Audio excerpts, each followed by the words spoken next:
I can finally be back in my kitchen with you guys. I'm super excited. So I'm a bit more soft-spoken right now because it's nighttime, but I wanted to talk about the pomegranate and how we can utilize it for potion making, for healing, for deity offers, especially if you work with the infernal. You're going to want to pay attention to this one.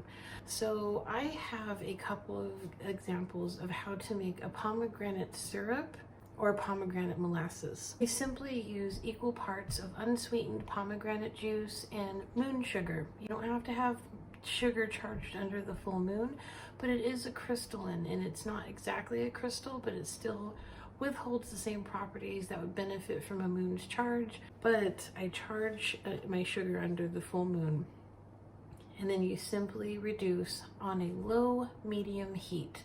Low medium is between low and between medium, so like 4 or 5 o'clock on your dial. So if you reduce this until it's about halfway the liquid that it was originally, you will be left with a beautiful pomegranate syrup that you can use for teas. You can use it for desserts if you make like meringues or cakes. The list goes on.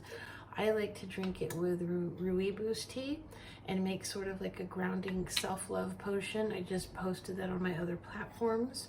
And you'll have this consistency sort of like this, right? It's nice and syrupy. It's similar consistency to natural maple syrup, not the bullshit corn syrup stuff at the store. You have that nice, what's called a nappe on your spoon. See how it kind of covers? And I use this for offerings. I use this for Belial, Lilith, and for Lucifer offerings. But you can also use it for love potions if you want to make up with Theo. Equal parts pomegranate juice and moon sugar. Let it reduce to halfway. Add a squeeze of citrus in there if you want to preserve it for a very long time. This will last a few weeks in our household between my husband and I using it for our teas, and then we also use it for offerings. Now, if you want it to go down to 1/4 of what the liquid originally started, you will get a pomegranate molasses. And I'm sorry that the lighting isn't doing it as much justice as I would like, but it's a lot thicker, right? It almost looks like blood. And I'm not going to say that this is a good, like, humane substitute for blood in ritual or blood offerings, but I will say, out of all the substitutes that I've seen for curse work where you use like a cow's heart, if I were to use a vegetarian, more humane substitute, I think the pomegranate fruit would be a good substitute. I saw somebody on TikTok suggest an artichoke heart because it's all about intentions, and I'm going to have to gracefully disagree. But I think that because this antiquated fruit has so much potential and power, and although I don't necessarily agree that everything holds a black and white duality, you definitely can manipulate the powers of the positive aspects and transmutate that to something not so positive. So if you wanted to use pomegranates for like a heartbreak spell or something, you could. I've had so much success just working with pomegranates in general, and I feel a really good connection to this fruit. These skins, you can even save and dry out and make a tea out of them. And you can obviously use that as an offering too to your deity that prefers pomegranates, which a lot of them do. It's a very ancient fruit. It's got a very rich history and it's very controversial. So if you get to really connect, which I recommend, whether you're a kitchen witch or not, to connect with the ingredients that you work with and feel them. People used to say it was a luxury to have a pomegranate tree on your property and use that as a natural ward for spiritual and for physical protection. So I feel the pomegranate has a lot of energy in my experience. So it's definitely, you know, a bit on the pricier side. I want to grow my own pomegranate tree because I'm sprouting all of my trees so I can gear up and get myself in the headspace for my property. So I have all of these seedlings and trees and stuff that I've been growing for the past couple of years. I really need to get a pomegranate one in my collection. You can save the skins for tea, like I said, and you can also use them for a paste for antifungal, antibacterial infection. So it's one of those things. I like to learn things about botanicals from a magical standpoint and like a survivalist homestead sort of standpoint. I think we are in a perfect kind of place in history to start wanting to lean toward more resourceful medicines. So it's something that I suggest that you look up, but it is a great representative of the heart, you know, in so many ways. And I love working with pomegranates. I have been like obsessed with them, especially in this past year, because they are a really great offering, to be honest. If you're working with demons, they really are. They just hold so much, I don't want to say power, but history. You know, like, look at this fruit. This is one thing in witchcraft I wish more practitioners personally would understand, is connecting with the energy, with the timeline of the existence of these botanicals that we're utilizing. How many people throughout history have used this for magical purposes? How many deities really have a hearty preference for the pomegranate, and why? It's just a very symbolic fruit. As a side note, I recommend you having tools that you like to use, consecrate them and use them for your kitchen. I don't have like every utility consecrated, but I have special things that I use only for magical purposes.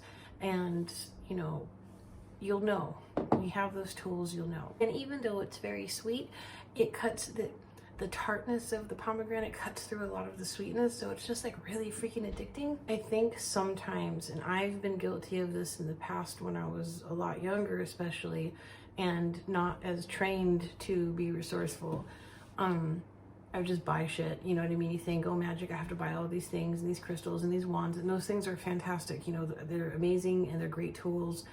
Use what you got, buy what you have if you are abundant and you can. I'm not against that, but I think that sometimes we get so caught up in the bells and the whistles and the bling and the new things that we forget some of the simple things hold the most power, especially in nature and in history. It really is up to the practitioner to gauge what they feel comfortable with utilizing, you know, things like organs and such for baneful workings, but there can be, in rare circumstances, I think, substitutes that you might feel more comfortable with, but you're not going to have the same results. Like, this will work powerfully for heartbreak for sure, but you're not going to have the same effect as you are from the heart of an animal, especially if you're in America where the animals are very mistreated in factory farms.